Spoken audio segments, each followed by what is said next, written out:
Votre question, elle me rappelle une amie québécoise qui a malheureusement eu un cancer il y a 7 ans. Et son chirurgien lui a dit, eh bien le meilleur traitement ce serait que vous vous mettiez à faire un potager à la maison.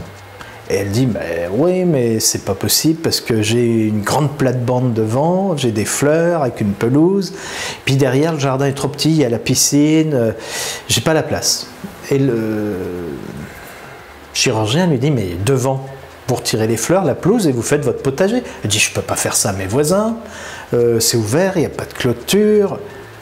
Et il a réussi à la convaincre, elle a réussi à convaincre son mari à son tour et elle s'est mise à cultiver ce potager. Aujourd'hui, elle se rend compte qu'elle a un autre rapport au temps.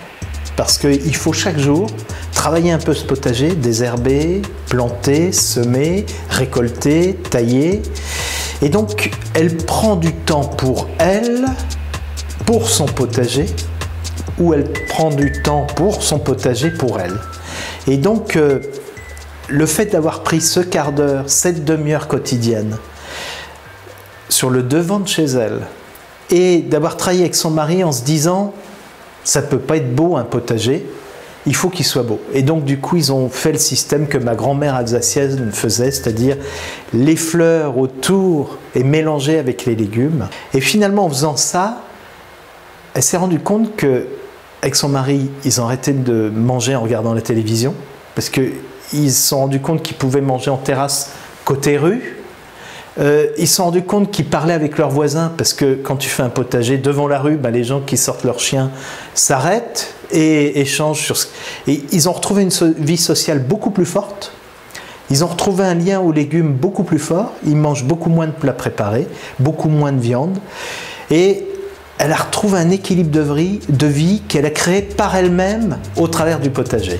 Donc je prends cet exemple parce que je la connais, elle a été transformée et quelque part elle dit, et ça m'amuse toujours, elle dit « mon cancer m'a sauvé ». Il y a plusieurs hôpitaux, notamment Alzheimer, qui font des jardins pour retrouver le contact avec les plantes.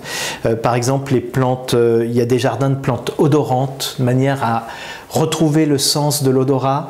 Des plantes qui font du bruit, pour sensibiliser les oreilles. Par exemple, on place quelques peupliers trembles pour que le vent vienne amener une musique dans ces jardins. Et ça, c'est un travail qui existe depuis longtemps, les jardins d'essence, mais qui est en train de revenir très fort.